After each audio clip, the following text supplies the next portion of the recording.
Bom dia a todos vocês, sejam muito bem-vindos à nossa mentoria Abraão. Hoje, por problemas técnicos, nós não estaremos transmitindo ao vivo pelo YouTube, mas assim que terminar a reunião, nós estaremos subindo o vídeo e postaremos mais tarde. Também colocaremos nos grupos da mentoria para que vocês possam acompanhar posteriormente. Então, sejam todos muito bem-vindos a esse primeiro dia em que a nossa querida Caroline Tech estará nos conduzindo. Vamos fazer, então, nossa tradição do pertencimento. Vai chegando, coloca no chat a turma que você é, quais cursos que você realizou, realiza na Escola Real. Vamos fazer esse movimento de pertencimento. Coloca seu nome, sua turma. E também estaremos aqui hoje, quem irá acompanhar pelo YouTube também depois, se quiser colocar lá nos comentários, fique à vontade. A mentoria Abraão, ela nasceu da mentoria Êxito na Vida, Êxito na Profissão, da Olinda Guedes, aonde as mentorandas vêm compartilhar o seu conhecimento conosco e nos conduzir também nessa jornada. Hoje, nós teremos o primeiro dia, como eu já comentei antes, da nossa querida Caroline Tecchio, onde ela estará falando sobre o tema Histórias que Curam, um Novo Sentido para o Passado. Então, sintam-se todos bem-vindos, lembrando que estaremos aqui todos os dias, dia 24, 25, 26, e estaremos aqui compartilhando do conhecimento e de todo o aparato que a Caroline vai trazer para nós nesse dia. Sintam-se à vontade, sintam-se acolhidos. Caroline, passa a palavra para você. Muito bom dia! Como vocês estão? Olha só, que linda preparação que nós estamos fazendo para o Natal. Que maravilhoso isso. Pessoas que pegam uma hora do seu tempo, do seu dia, para olhar em direção a um novo sentido do passado. Isso é muito bonito. Então, sejam muito bem-vindos e bem-vindas à Mentoria Abraão. Hoje nós vamos falar sobre histórias que curam e eu vou começar por aquela que eu digo que é a história mais importante, a minha. Assim como para vocês, a história mais importante que existe não é aquela dos bancos escolares, não é aquela outra dos heróis, das grandes personalidades que tanto nos falam na escola. A história mais importante que nós temos é a nossa. E é com essa reflexão que eu gostaria de começar esse primeiro dia da Mentoria Abraão, desse lugar tão especial para todos nós.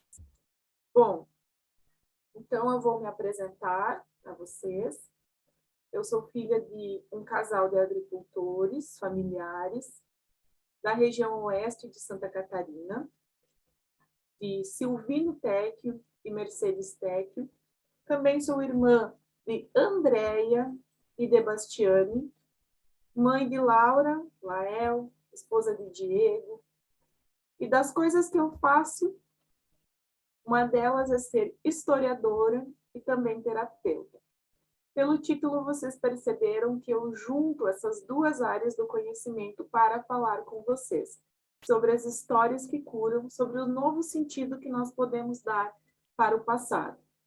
Por que eu pensei em fazer isso?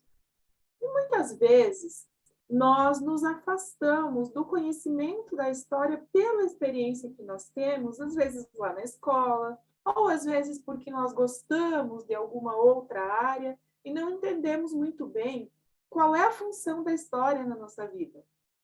Eu, como professora, já ouvi muitas vezes: história é fácil, o passado está pronto, já está tudo feito, basta olhar como ele foi e dizer, é só isso.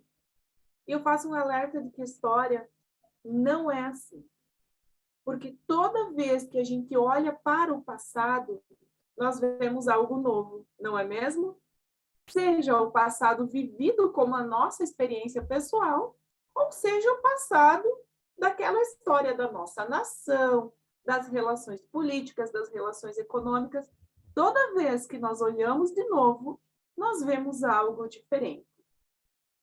Bem, então a proposta dessa mentoria é justamente que a gente percorra um caminho pelo qual é possível olhar para o passado, para a história que nos contam e para a história que é nossa, aquela que é a mais importante de todas. E é esse o convite que eu tenho para vocês, para olharem para essa mentoria nesse sentido, buscando esse novo passado que vai ser ressignificado a partir do nosso olhar. Bem, como eu estava dizendo, quando a gente pensa em história, vem muito na nossa cabeça um olhar pronto, um sentido pronto.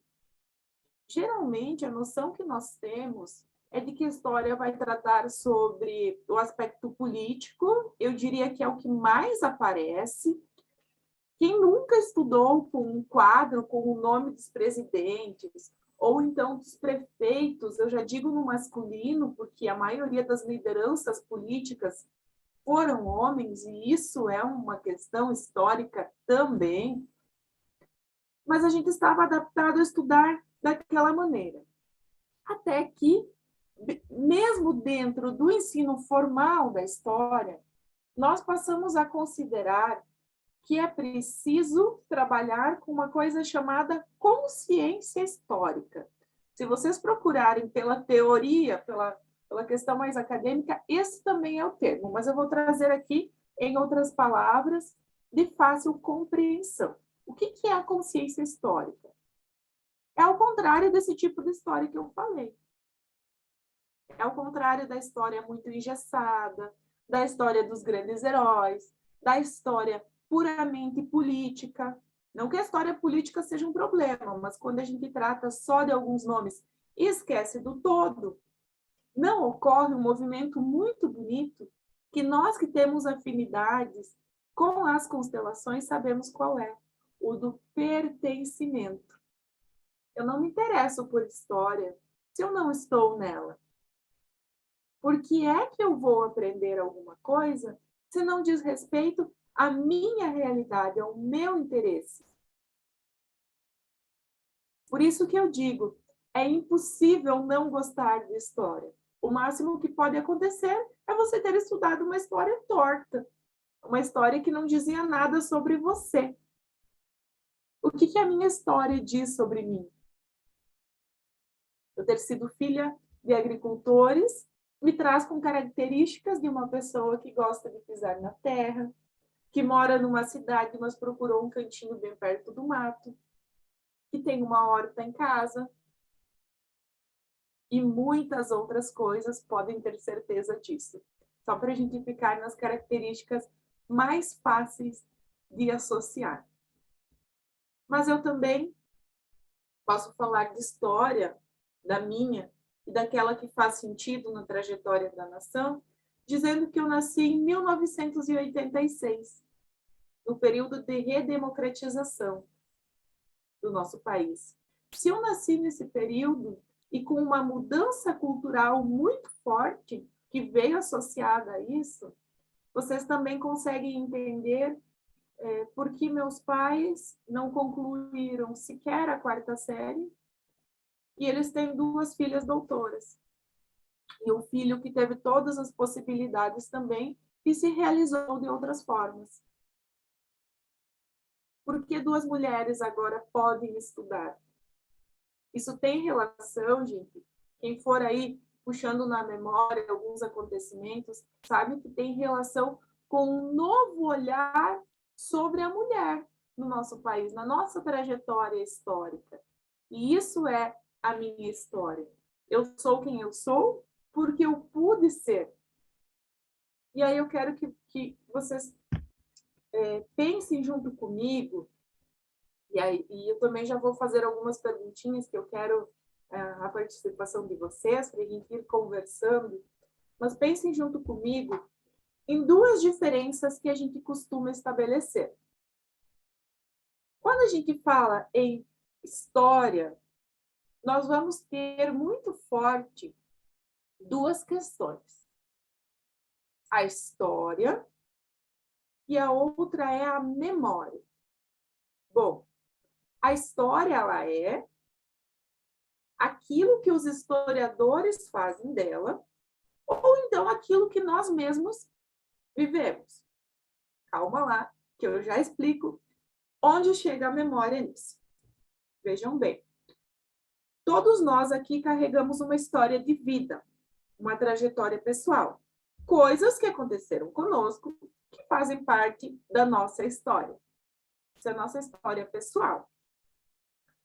A história que normalmente nós estudamos, seja nos vídeos do YouTube que a gente procura, ou nos livros didáticos, ou na escola, ou mesmo na universidade, é aquilo que os historiadores produziram sobre o passado.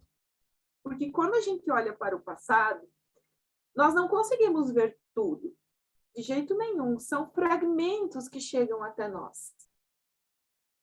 Isso diz alguma coisa em relação às buscas que vocês mesmos fazem sobre as vossas histórias? Pensem nisso. Sabem que quando eu estudava no ensino médio, primeiro veio muito forte uma vontade de ser professora. E eu gostava demais da minha professora de português. Só que eu não gostava de estudar gramática. Eu fazia, mas não gostava. E eu sabia que se eu fosse para letras, eu teria que, além de estudar muito mais gramática, eu precisaria ensinar gramática depois. Bom, foi assim que eu me descobri na história. Foi assim que eu me descobri na história. E aí eu perguntei para o meu professor, poxa, mas eu já não me lembro de tudo que eu estudei desde a 6ª série. Tem coisas que ficaram distantes. Como que é? Se eu decidir fazer esse curso, eu preciso chegar na universidade sabendo tudo? Ao que ele me respondeu: não, Carol, você não vai precisar saber tudo, nem depois que você for professora. Porque algumas coisas a gente não consegue guardar mesmo. Nós vamos estudando o que nós temos mais interesse e o que você vai ter é uma boa noção mais aprofundada da história. E eu guardei essa fala com muito carinho porque é verdade. Quando nós queremos saber tudo, nós caminhamos rumo à frustração. Agora, quando a gente se realiza com as informações que chegam, aí é bom de estudar. Porque as informações que chegam, elas são importantes. E elas são partes da história. A história são os olhos do presente olhando para o passado. E sabendo que nós temos partes da história. Mas eu disse que era importante que a gente compreendesse a diferença entre a história e a memória. Falei que a história é isso que nós carregamos como trajetória, a história experienciada, aquela que vivenciamos, e ela é o que os historiadores escrevem, o que eles produzem, o que eles pegam desse passado como vestígios, como sinais da passagem do homem, e conseguem produzir um texto ou algum outro produto e dizer algo, interpretar, compreender aquele passado. Por isso que cada vez que eu faço história, é uma nova história. Eu posso dar uma mesma fotografia para 10 pessoas diferentes. Elas vão entender de um jeito diferente. Porque cada uma tem o seu olhar. Cada uma vai perceber um elemento. E isso é muito interessante. Isso nos faz únicos e isso faz da história uma área do conhecimento em constante movimento e não parada. E eu digo mais. Ela não está no passado. Ela está nos olhos do presente. E por isso que sempre é possível dar um novo sentido, tanto para o nosso passado pessoal, quanto para o nosso passado história da nação, das outras nações, do encontro dos povos e de todas as questões que permeiam a nossa experiência enquanto seres humanos.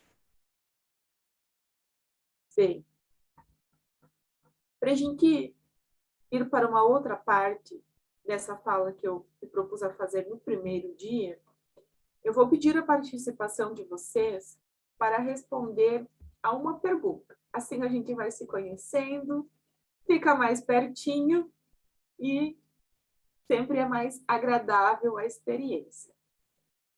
Eu quero saber se vocês conseguem olhar para o passado, e aí entendendo que nós fazemos um encontro de nações aqui na Mentoria Abraão, que pessoas de outros países vão nos assistir ou estão assistindo.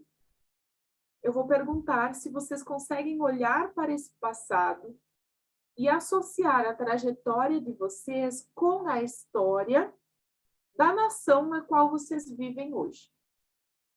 Se vocês conseguem perceber coisas que aconteceram com você dentro dessa trajetória. Exemplo, quando eu disse que eu sou mulher, nascida nos anos 80, e que muito diferente, mas muito diferente da experiência que minha mãe viveu, eu tive a possibilidade, junto com minha irmã, também mulher, de seguir os estudos, eu sei que isso é um olhar diferente, não só da minha família, não é só do meu núcleo familiar, mas é de possibilidades que foram construídas no âmbito da própria história da educação do país e também de uma diferença no ser mulher.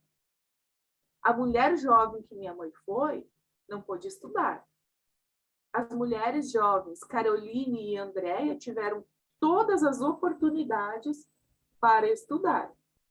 Isso marca uma diferença no âmbito familiar, obviamente, mas é uma diferença muito mais ampla, porque junto com nós, tantas outras mulheres receberam essa oportunidade.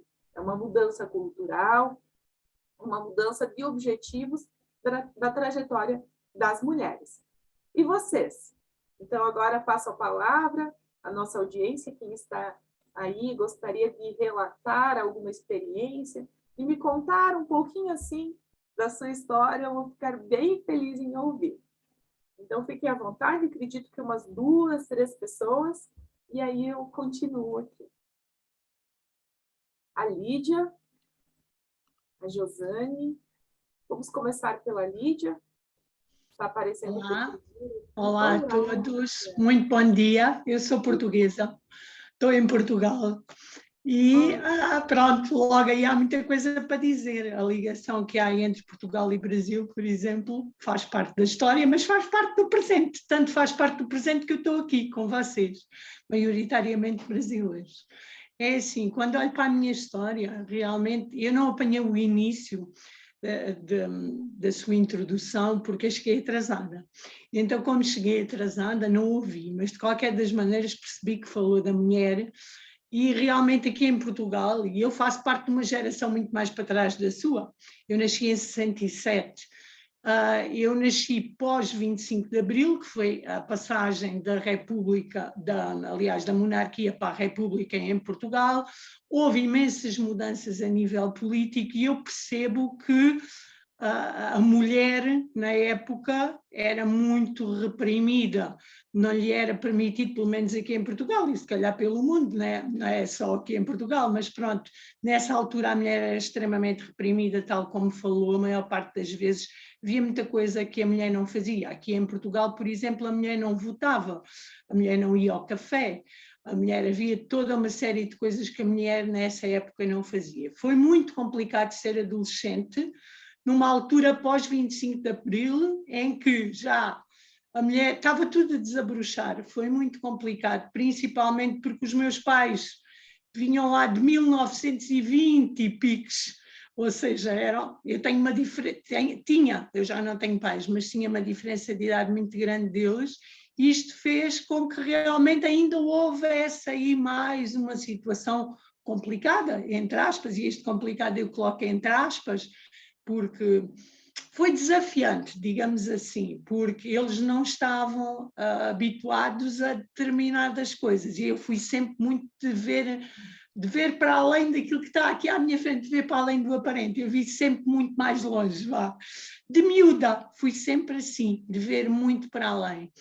E os meus pais tinham alguma dificuldade. Depois, a nível de estudos, tal e qual como estava a dizer, os meus pais, por exemplo, a minha mãe tirou a 4ª classe, ou seja, fez o ensino básico, que aqui em Portugal se chama-se de básico, é aquilo que acontece na nossa escola primária. Ela fez já em adulta. O meu pai nunca fez mais que a 1ª classe. Porquê? Porque tinha que trabalhar, porque eram muitos irmãos, porque vinha de uma vida difícil.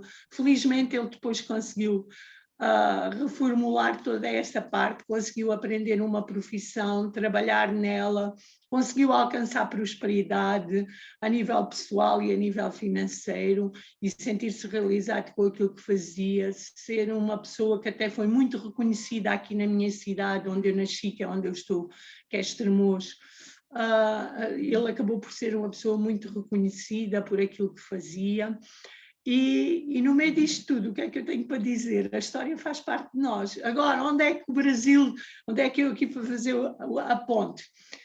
Eu sempre tive muita afinidade com as pessoas brasileiras. Uma coisa é certa, não havia muitos brasileiros aqui à minha volta, mas posso dizer, eu, para além de várias coisas, uma das que sou é contabilista, embora neste momento já faça muito poucas coisas, mas posso-vos dizer que neste momento tenho 3 clientes de contabilidade só, porque estou a deixar por completo, estou a tentar deixar. Um deles é brasileiro. É incrível. Somos amigos desde que ele chegou a Portugal, conheci-o no café em frente à casa dele. Ele não tinha algumas coisas para casa, eu ajudei naquilo que podia. Tirando isso, a minha filha estudou em Lisboa, na altura também teve uma colega brasileira, conhecia, ela vem à minha casa, ou seja, sempre tenho tido muita ligação com o povo brasileiro. Também tenho muita ligação com os africanos, muito, desde pequenina, adoro, tenho fascínio. E, por incrível que pareça, o pai do meu filho mais velho é angolano, embora de pele seja até muito branco, mas é angolano, nasceu em Angola, veio de lá quando foi a Revolução e quando foi a situação complicada. Mas isto quer dizer o quê?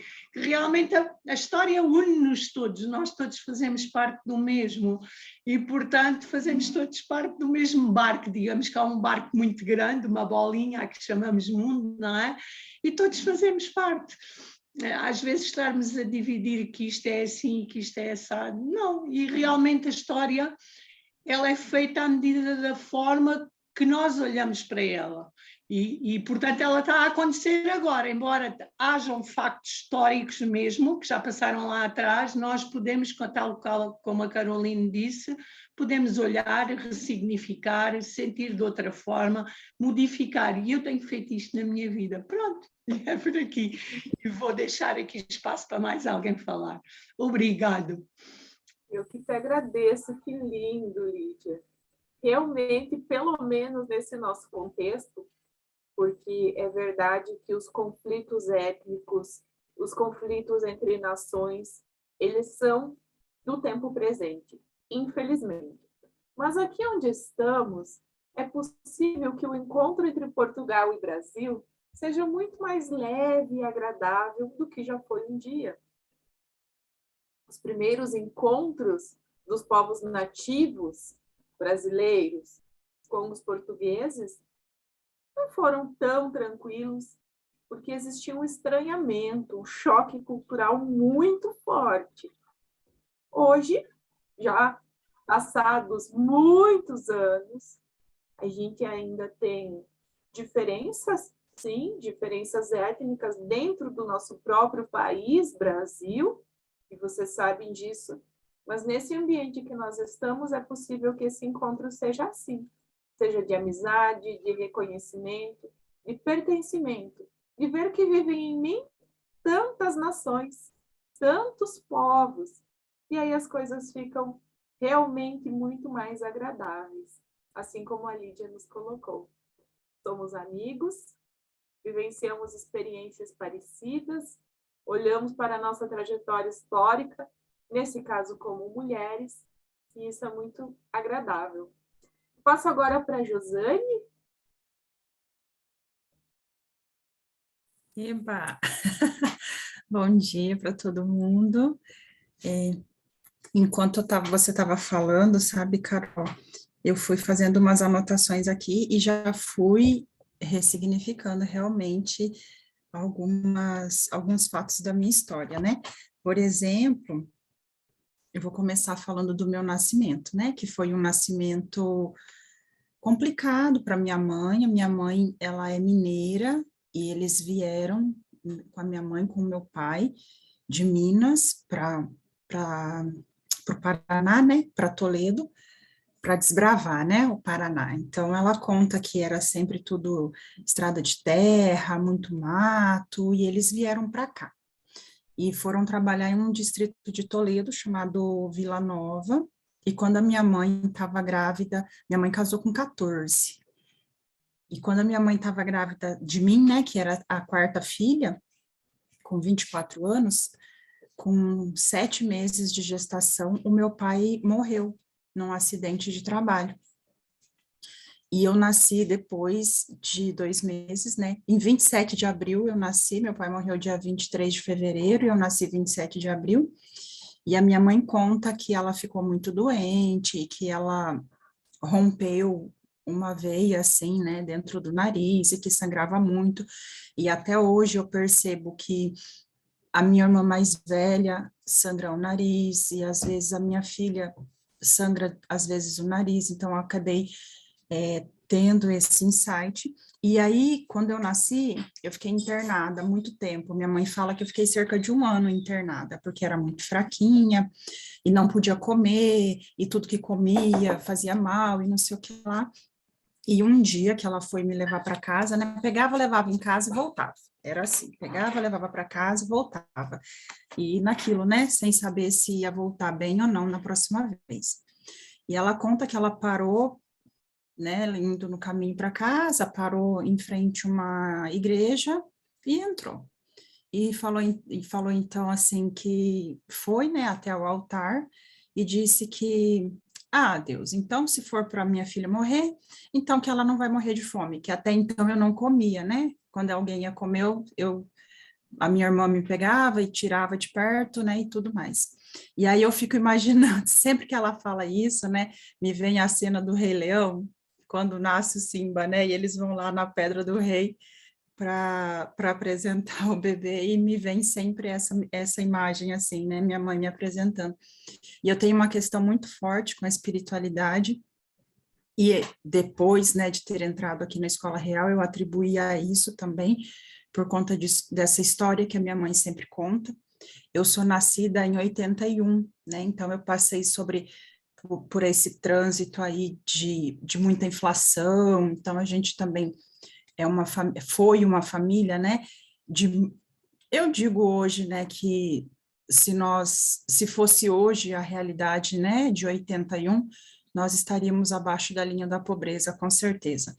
Meu irmão, uma vez perdeu um ano letivo, porque não tinha condições de comprar material, e eu lembro que ele estudava num período e eu estudava no outro, porque a gente usava, né, um usava roupa de manhã e o outro usava roupa à tarde, levava os materiais para poder estudar, porque realmente não tinha.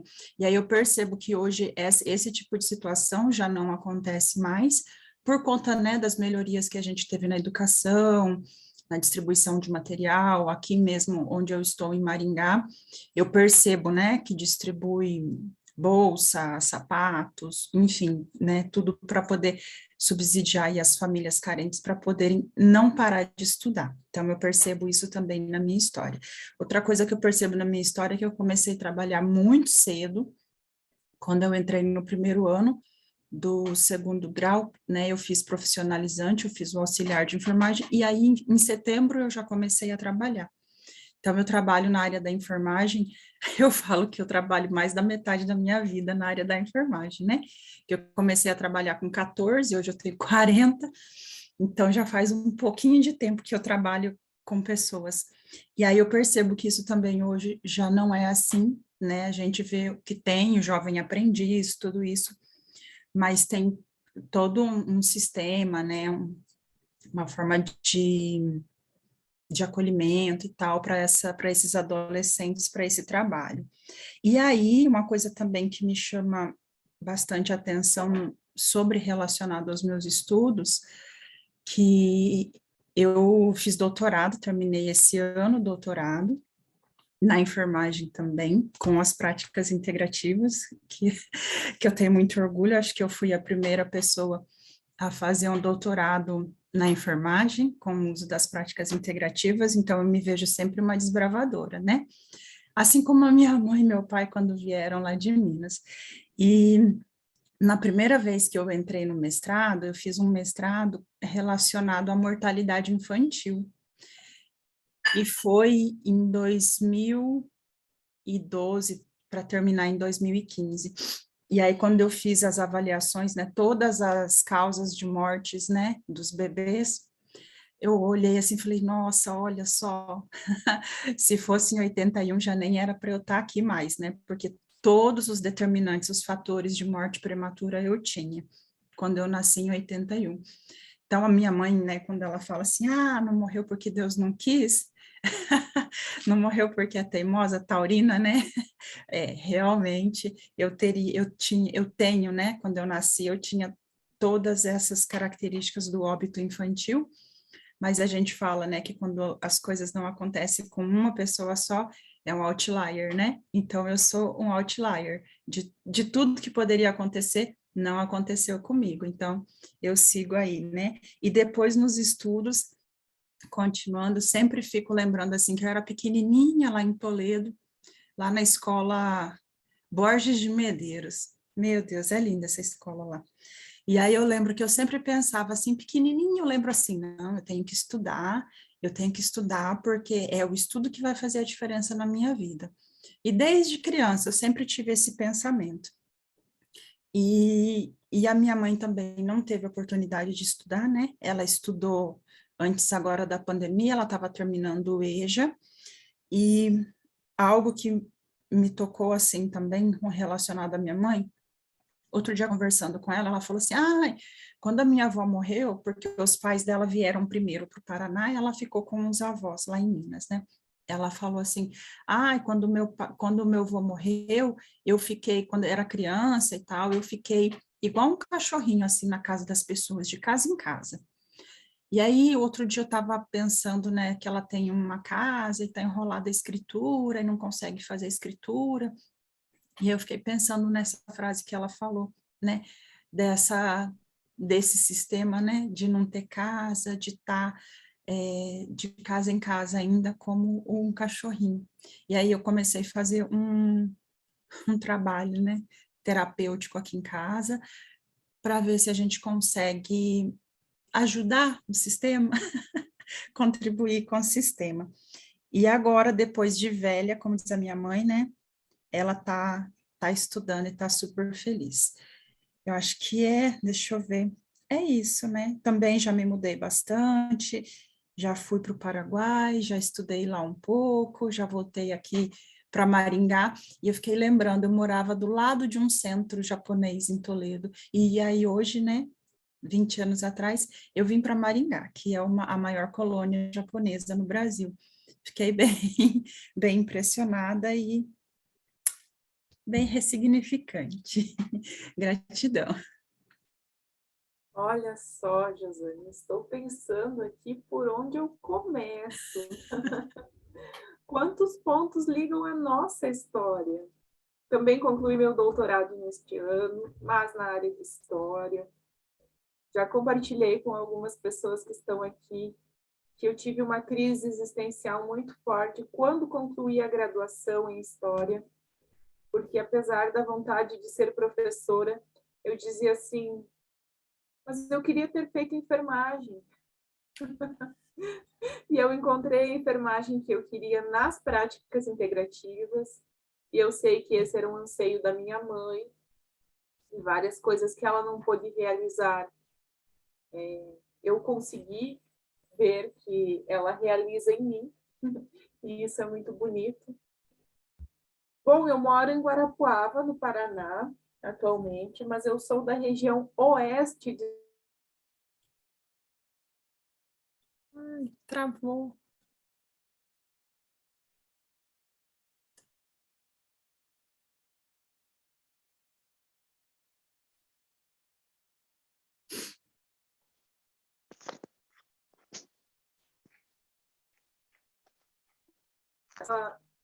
Eu tenho antepassados na região da Suíça, da Itália, Alemanha, França, toda aquela região ali, porque a gente sabe que também era misturado, era uma bagunça, a gente não tem os limites tão definidos, mas, no geral, meus antepassados falam italiano e algum dialeto alemão que eu não vou saber reconhecer, não vou saber dar nome. Vocês sabem que o italiano aqui na região sul, ele é reproduzido culturalmente de várias formas, então é mais comum. E aí, o que acontecia com esses imigrantes que chegaram no Brasil no 19 para o Rio Grande do Sul? Os meus antepassados são lá dos anos de 1880, 1890, nessas décadas. Eles vão do Rio Grande do Sul para Santa Catarina e, geralmente, de Santa Catarina em direção ao Paraná, ou mais direto ainda, do Rio Grande do Sul direto para o Paraná. O que aconteceu com a minha família? Paterna, principalmente. Do Rio Grande do Sul para o oeste catarinense, do oeste catarinense para o oeste paranaense. Isso já no século XX. Para onde? Vila Nova, onde nasceu essa moça. Tem a família Benetti, que é da família com quem a minha tia se casou. Minha tia Téquio se casou com um Benetti, que era também do oeste de Santa Catarina, e que foi para o Paraná. Pela carinha dela, talvez até conheça. Se não conhecer, ela localiza bem fácil, porque eles viveram por um tempo e tiveram terras ali em Vila Nova, em Toledo. Então, vejam como, de fato, todos somos um. As nossas histórias se conectam, e é por isso que a minha história, ela é a história de todos. Existe trajetória pessoal, existe história individual. Agora, quando eu olho para a minha história, eu faço a cura de todo um sistema e, por que não, de todos nós. Estudar história é um favor que nós fazemos para a humanidade. Nossa, que lindo! Gratidão. Não tem nem o que dizer, não é, Josane? É lindo demais, é lindo demais. Eu te agradeço por estar aqui, por fazer esse teu Natal. Isso é celebrar, gente. Isso que nós estamos fazendo é a verdadeira celebração. Nasce em nós de verdade. Nasce. Eu vou procurar lá em Toledo quando eu for. Eu não vou conseguir ir agora no final do ano, nem no Natal, mas eu vou procurar, sim. Eu lembro desse sobrenome Benetti. Eu lembro. E eles vão lembrar também, porque eles trabalhavam, minha mãe e meu pai trabalhavam para os Esperafico. Então, de repente, eles, né? Nossa, que interessante. Gratidão. Seguimos conversando. Que legal. Linda a tua história. Bom, eu vou passar para a Jacira, só enquanto isso, deixa eu ler aqui o comentário da Maria Angélica. Ela diz que reconhece a história como uma mistura de um todo, onde se conduz o caminho a partir do seu caminho e dos caminhos do entorno, sendo a diferença a vontade pessoal de querer mudar. Somos todo e parte. Muito lindo. Concordo plenamente contigo, Maria Angélica. Existe um todo e os caminhos eles vão se encontrando. Nós tivemos um belíssimo exemplo disso aqui, que vocês perceberam na nossa fala, quantos pontos, e a gente poderia puxar tantos outros, isso da família se movimentar, de buscar um lugar para si. E aí, quando a gente olha para a própria história da região oeste do Paraná, esse lugar que foi reconstruído no século XX, os povos que ali viviam, da banda espanhola, que a gente chama, os povos que falavam a língua espanhola, porque aí foge as definições também. A gente tinha o que seria hoje uruguaios, paraguaios e argentinos explorando a erva mate. A população indígena era muito mais sólida ali, não que não seja hoje, mas esses limites foram sendo empurrados pelas companhias colonizadoras e os povos com origem étnica europeia foram privilegiados para serem colocados ali e, entre aspas, enfim, construir uma nação brasileira. E é nesse movimento histórico da nação que a trajetória da minha família e da Josane se encontra no mesmo lugar. E como eu disse, hoje nós estamos num espaço de encontros harmônicos, de encontros felizes, da nossa bolha, que se encontra e fica em paz. Jacira, diga lá, minha querida, conte um pouco da sua história. Bom dia a todos. Estão me ouvindo? Sim, que ouço bem. A minha história, eu devo ser da geração da sua mãe. Ela pode ser um pouco mais nova. Eu nasci em 52, no pós-guerra, né, onde muitas transformações estariam acontecendo. Daí até os anos 70, que para mim, os anos 70, foram de muitas transformações. Meus pais também vieram do campo, eles vieram da agropecuária, tanto a família do meu pai como da minha mãe, mas eles dois já tiveram oportunidade de estudar na cidade. Não foram tão longe, porque minha mãe também casou cedo, mas concluiu o quarto ano ginasial, que se falava naquela época. E meu pai se transformou em comerciante. Mas o mais importante para eles era que nós estudássemos. Não era trabalhar naquele momento, a gente tinha que estudar, especialmente para minha mãe, porque a educação era quem nos levaria adiante, né?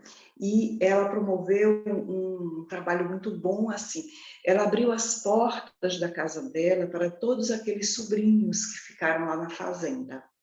Muitos deles vieram, retornaram, não gostaram, não se adaptaram, né, ao estilo de vida, mas muitos outros chegaram na nossa casa e estudaram e se formaram, tiveram essa oportunidade, chegaram até a universidade.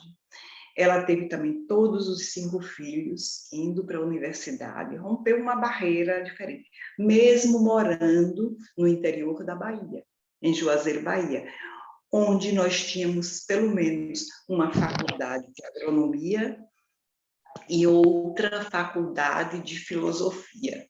Mas naquela época abriam-se muitas portas, né? Ter acesso a esse. Gente, o que está acontecendo? Sumiu a imagem.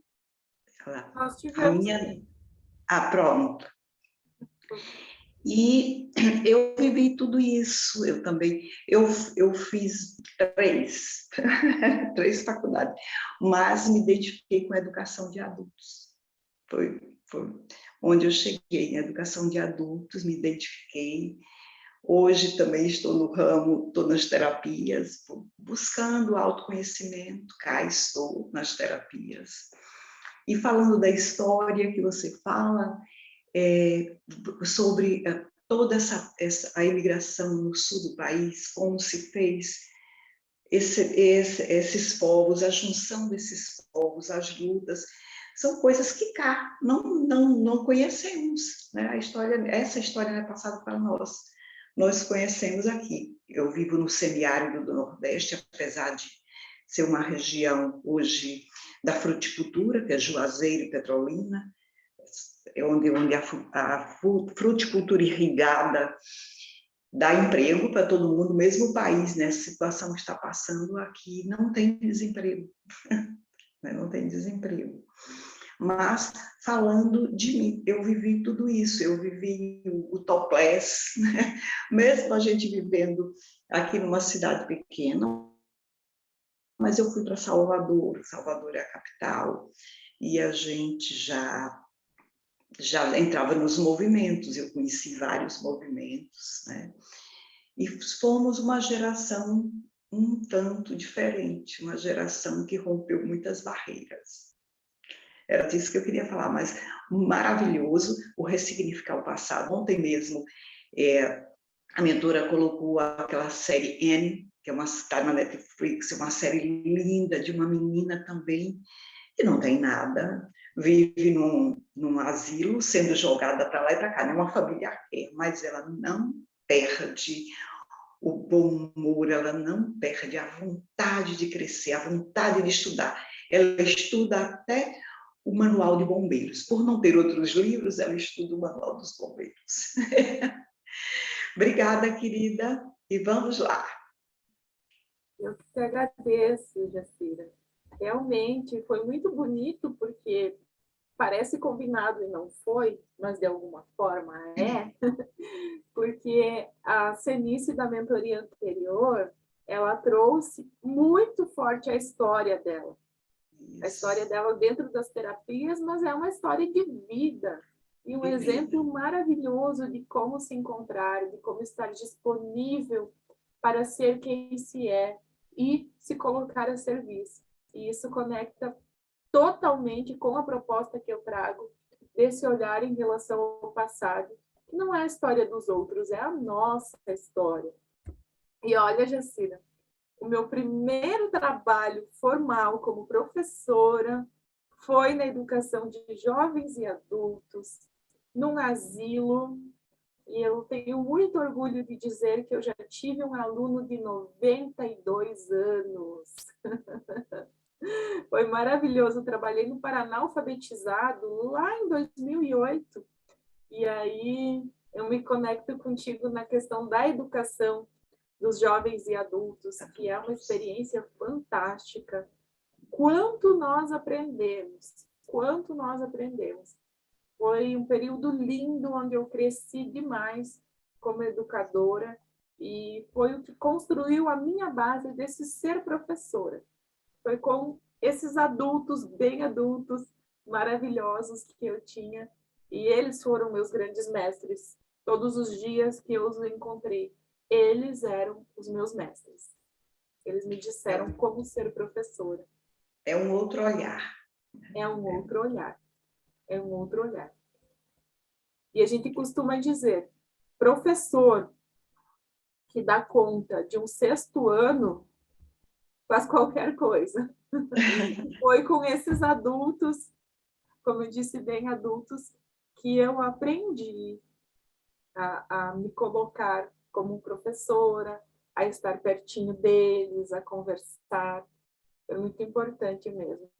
E que linda a sua história, Jacira. Eu acredito que sempre, se a gente consegue perceber que nós rompemos barreiras, os que vêm depois de nós vão fazer muito mais. Vão fazer muito mais. Vão empurrar limites sempre. Como sua mãe também, meus filhos foram para a universidade, um já ganhou o mundo, mora na Austrália, já conheceram outros países, e tem um filho também que é agrônomo, a vida dele é voltada também para a fruticultura aqui na região, e a outra filha está na enfermagem, como o seu sonho. Trabalhando nessa pandemia, trabalhou muito, muito, muito. Preciso contar que minha irmã é engenheira agrônoma, está no pós-doutorado lá na França, também empurrou limites. Veja só como, juntando tudo aqui, realmente somos um. A gente se conecta demais, demais, demais nessas histórias. É muito lindo. Hoje estou sem óculos, vendo vocês com imagens, esqueci os óculos na cada filha, estou aqui com os netos em uma outra casa. Mas deu, cheguei aí, mesmo sem os óculos. Eu consigo. Obrigada, querida. Nós vemos querida. bem com o coração também. Isso. Sempre vemos bem com o coração. Bom, era disso que eu estava falando. Quando a gente olha de novo para o passado, não é só a nós e o nosso sistema que nós podemos ver e ressignificar. E aí eu vou aproveitar essa última parte da fala de hoje, já dizendo que amanhã contarei outras boas histórias, então se programem para me honrar com o tempinho de vocês no dia de Natal, nesse dia tão importante. Como eu disse, uma data linda que a gente consegue pegar um pouco do nosso tempo e direcionar a nossa história para que ela faça sentido nas nossas vidas. E em honra à história que me trouxe até aqui, eu quero mostrar uma coisa para vocês. É algo que eu guardo com muito carinho e raras vezes eu toco sem luvas, mas quero que vocês vejam. Está pouco nítido mesmo, gente. Não é a falta dos óculos da Jacira, nem só a questão da câmera, da resolução, é porque quase não se vê o que está escrito aqui. Mas diz assim: esse caderno pertence a Ernesto Batista Teca. Ele serviu ao Exército em 1928. Ficou um ano em Cruz Alta, no Rio Grande do Sul.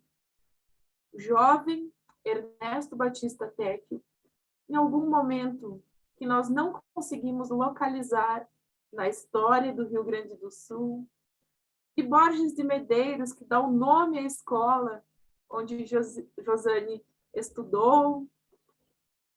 Naquele Rio Grande do Sul, ele teve a oportunidade de ser alfabetizado.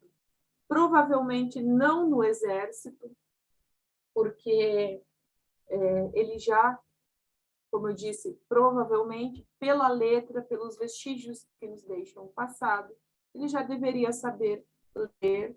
E olhando para a história, eu percebo que tinha um movimento ali que se diferenciava de outros lugares da nação, no sentido da alfabetização. Os dados estatísticos do Rio Grande do Sul, eles são um pouquinho diferentes, tem um pouco mais de incentivo nessa alfabetização. E aí ele copia versos de um outro soldado, ele copia pajadas.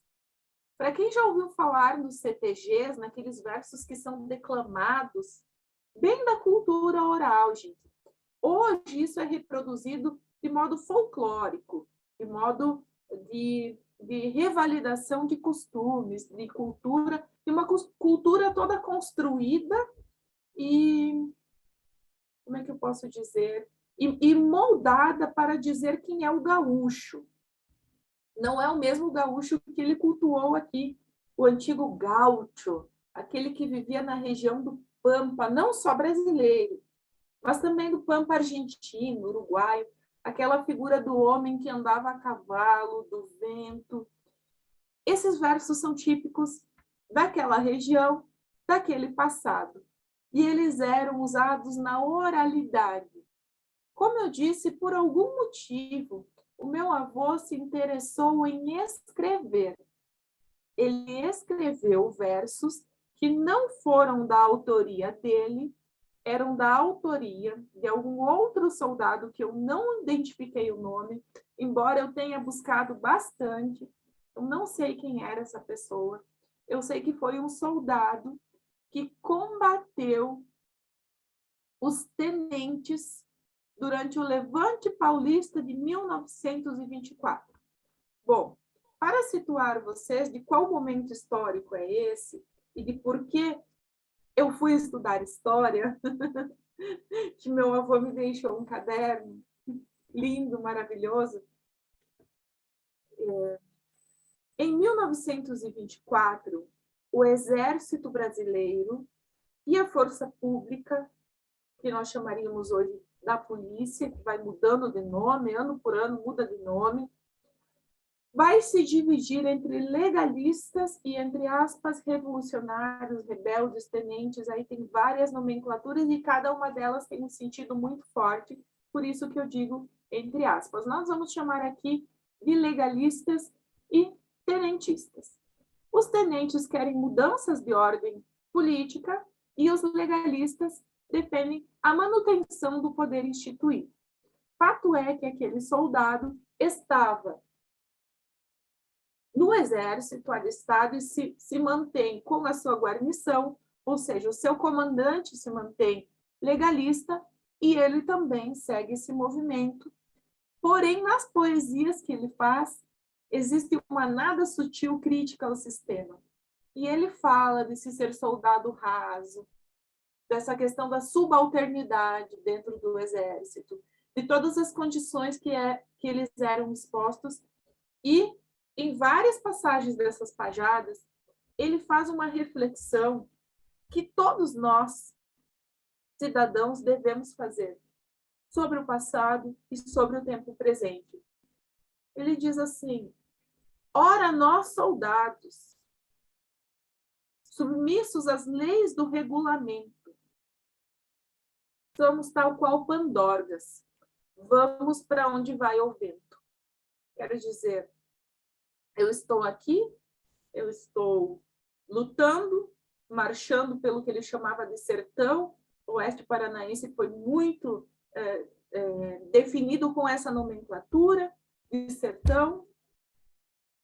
Ou seja, estamos caminhando, estamos marchando, atravessando rios, puxando cavalos, puxando munição, indo para algum lugar matar alguém, sem nem sequer saber ou entender direito por quê. E esse movimento, quando a gente pensa em conflitos armados na história do nosso país e em qualquer história, ele é comum. Talvez a reflexão seja algo que salta aos olhos, que se faz diferente, mas o movimento é comum. Quando a gente pensa por que um soldado mata o outro, porque os dois eram de nações diferentes, não explica. Não explica quase nada. Porque é um movimento que ganha corpo naquele ato, mas ele é muito maior.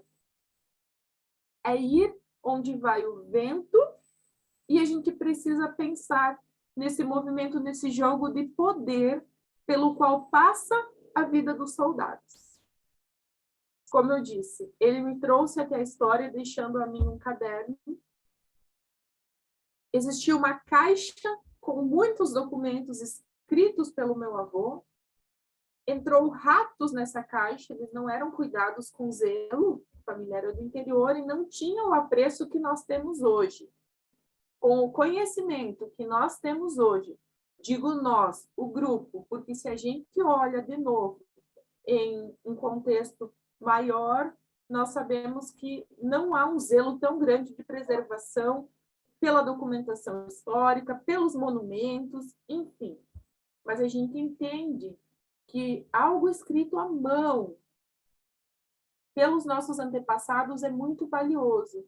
E aí esses documentos foram descartados com o que era possível da compreensão que minha mãe e minha tia, ou seja, minha tia, irmã do meu pai, filha também de Ernesto Batista, tal como meu pai, eles descartaram os documentos mais estragados e guardaram o caderno pela capa, pelo que estava melhor preservado. Quantas outras coisas foram escritas e não chegaram até nós, eu nem posso calcular.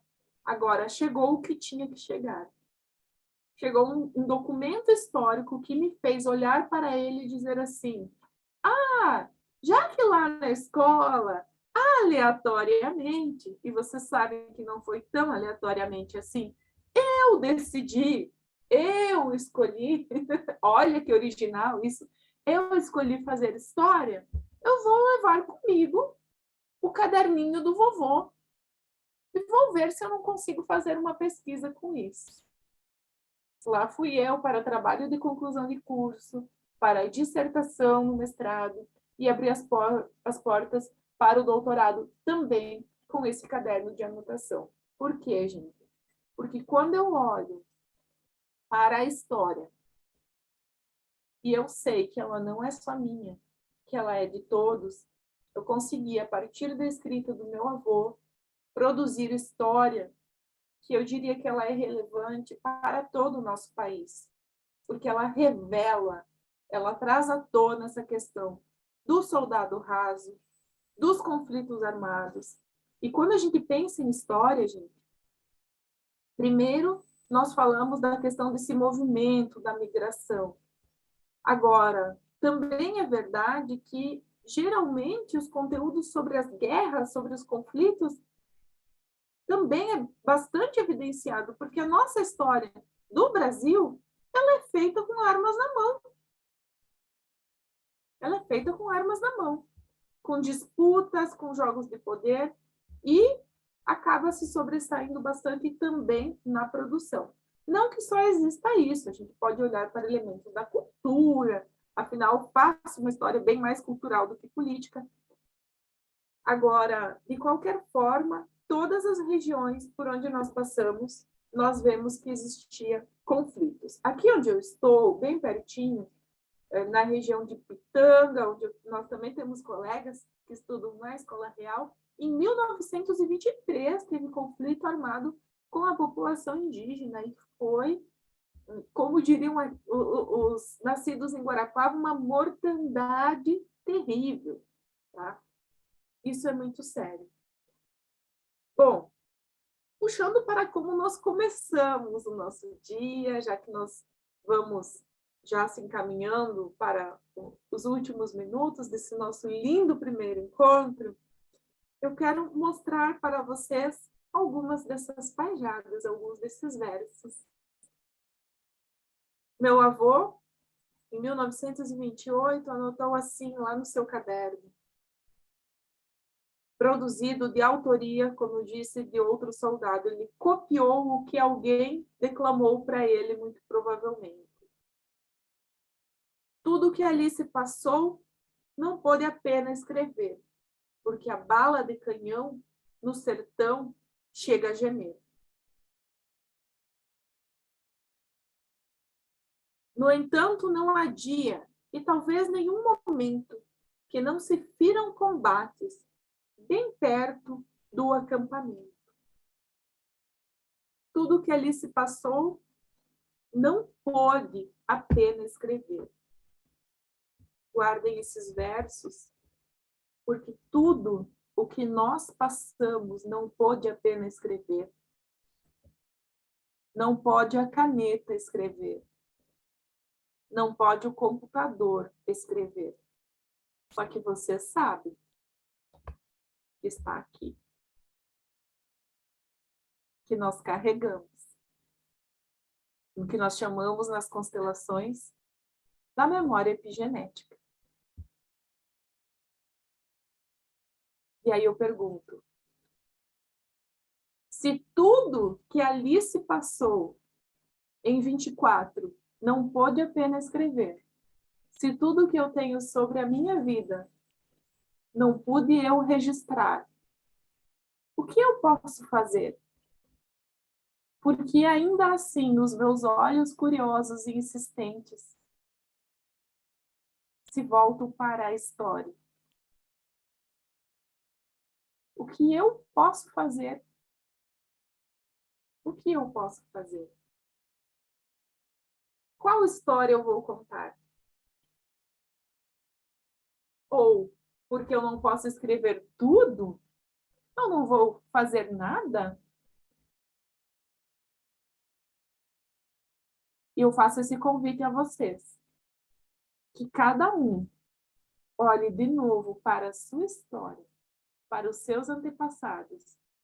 E se não é possível encontrar o nome de todo mundo e saber de tudo o que aconteceu, e se você não consegue entender muito bem como estava a tua família no oeste paranaense, lá nos anos 80, nos anos 90, você consegue saber o que acontecia no oeste paranaense, pelo menos. E assim nós vamos.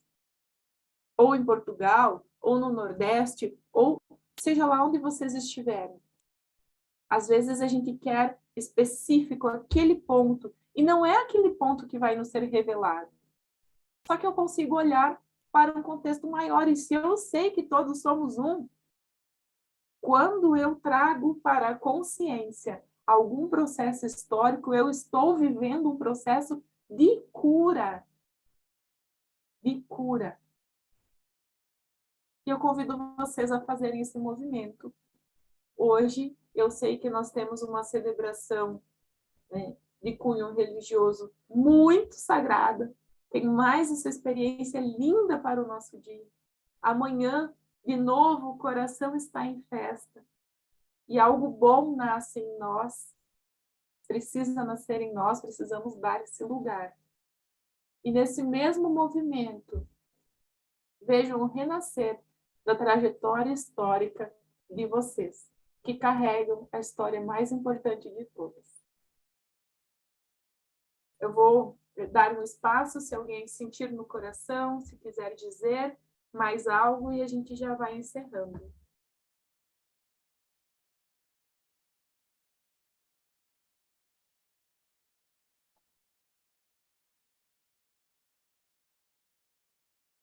Posso falar?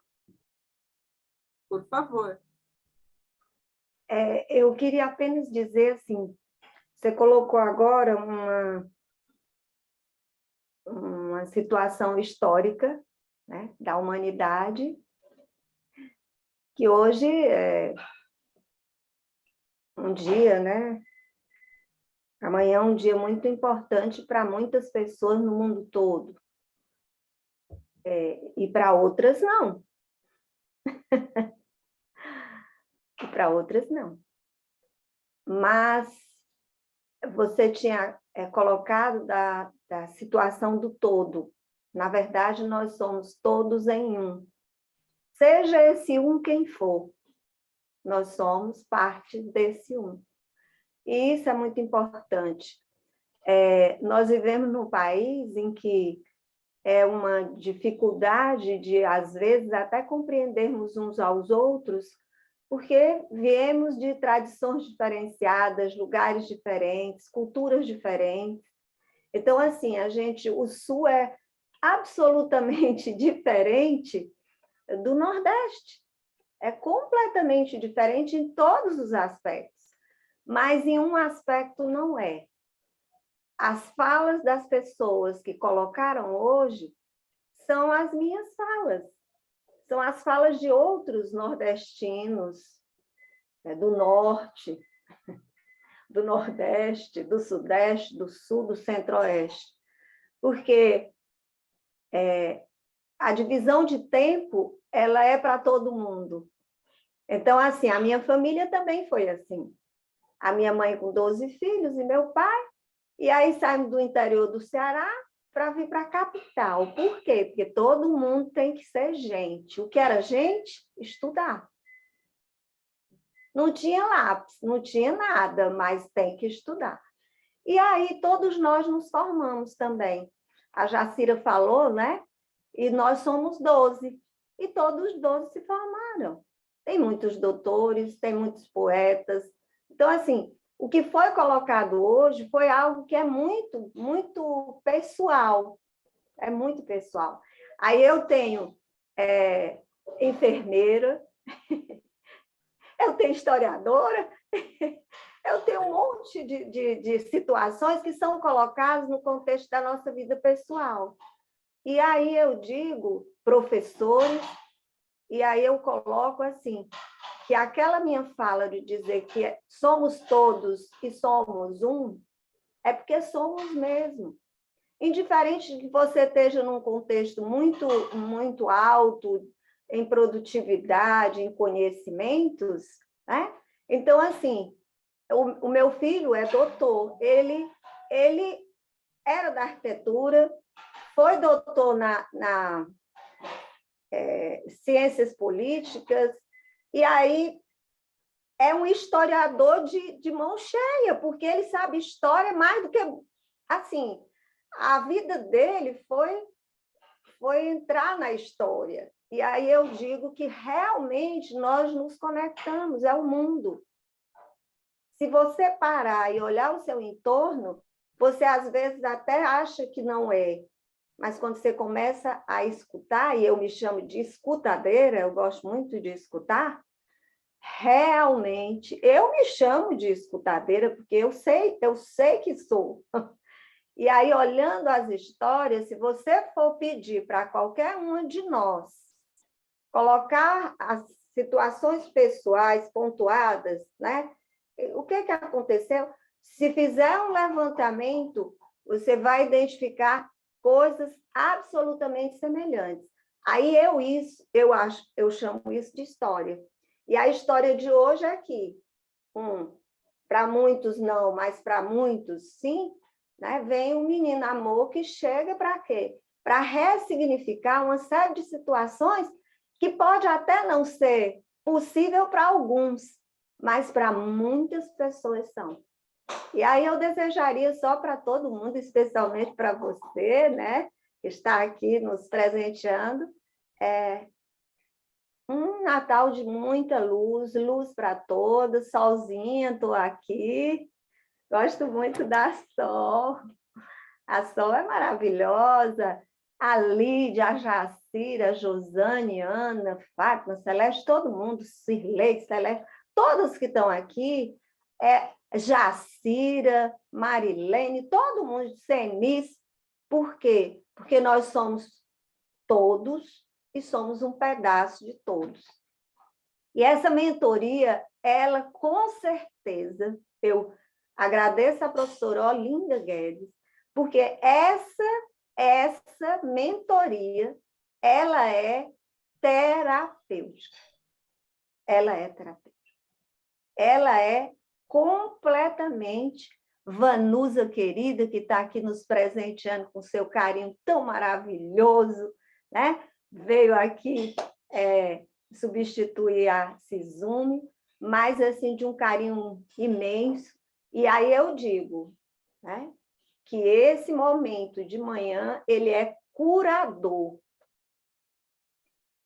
E a pessoa que entra não é vício, não é de viciar. A gente sente necessidade de estar. Olha que coisa linda. É muito bacana. É como se a gente pertencesse. Aí eu volto para o que você falou tão lindamente hoje.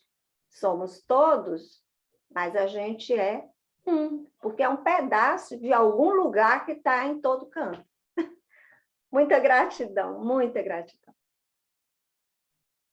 Um Natal de muita luz para todo mundo, para todo mundo.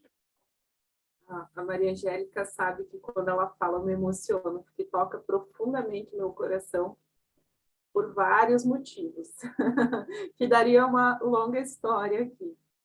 E eu te agradeço pelo muita gratidão, Carolina, muita gratidão. Eu também sou cristã.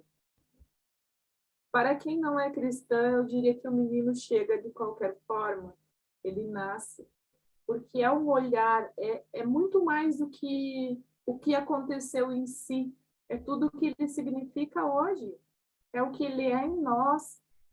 E se a gente estudar as religiões, a gente vê que muda de nome, de práticas, de ritos, de dogmas. Agora, nós temos algo em comum, sim, quando cuidamos da nossa espiritualidade. Seja a forma que a gente vai dar para isso, o nome, quando a gente pega a espiritualidade e foca em alguma prática religiosa ou não, existe essa questão que é maior. Então, é Natal para todos, e isso é lindo demais. É Natal para todos. E a gente consegue ressignificar esse passado pensando nessa questão de que, independente do nome que a gente dá, será Natal para todos. Posso falar uma coisinha? Por favor, o menino é tão inclusivo que a oração do Pai Nosso, ele não diz Pai meu, ele diz Pai Nosso, Pai de todos nós. Lindo. Lindo. Bom Natal para todos. Bom, e eu já vou encerrando aqui, falando dessa data, que a Mentoria Abraão, ela é um espaço sagrado. Um espaço sagrado. A Escola Real é um lugar sagrado, inteirinho. E do início ao fim, no movimento de cura. E a cura não é o destino final, é a jornada, é o estar aqui. Gente, final de ano, eu não diria pós-pandemia, nós estamos ainda e tenho o pessoal da saúde aí para reforçar. A coisa não acabou e nós escolhemos o movimento de cura para as nossas vidas. Nós temos isso possibilitado por alguém que antes com certeza se curou muito e disse, não, mas eu não posso ficar com isso só para mim. E aí vem essa maravilhosa mestra Olinda Guedes e toda a sua equipe. Eu não vou nem falar nomes, porque especialmente a Vanusa e a Sizune, que estão aqui conosco hoje, organizando esse momento, mas tem toda uma equipe maravilhosa trabalhando que oferece, assim, que me oferece a possibilidade de ser mentora hoje, que é uma honra muito grande, e a vocês terem a escolha de participar de um movimento de cura numa data sagrada. O que mais eu poderia dizer? Senão, muita gratidão, vocês me presentearam hoje de estarem aqui me ouvindo. O tempo é sagrado, e eu espero ter honrado o minuto de cada uma de vocês, segundo por segundo, que eu tenha tocado esses corações, que vocês voltem amanhã, que a gente passe o Natal juntas, que vocês estejam comigo. E eu passo a palavra agora à Vanusa, para a gente já ir encerrando. Quem quiser ficar na sala, a gente segue conversando mais um pouquinho.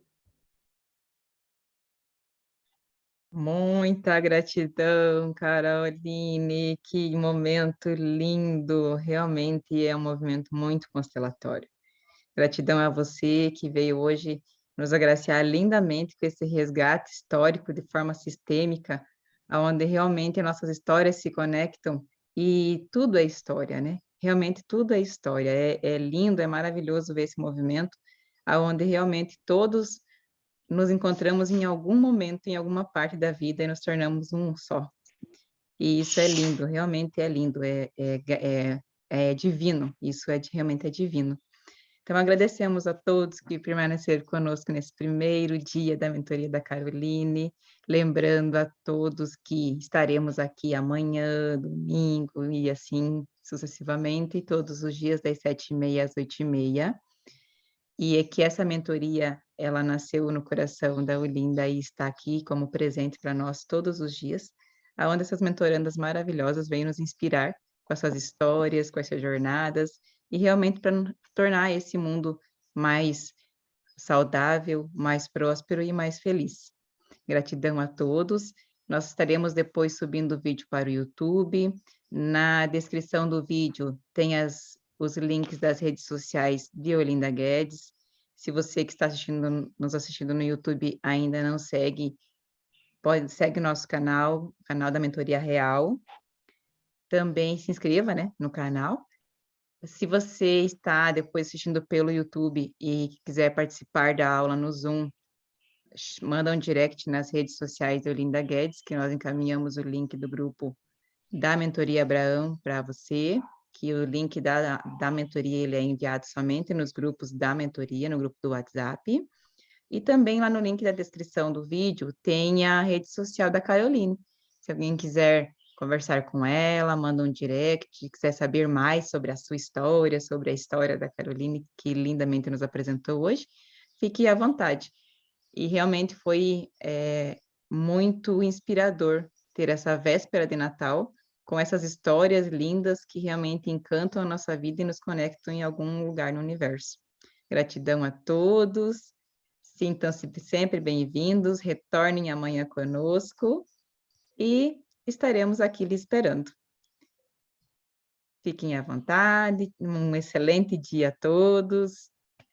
Gratidão, tchauzinho, até amanhã.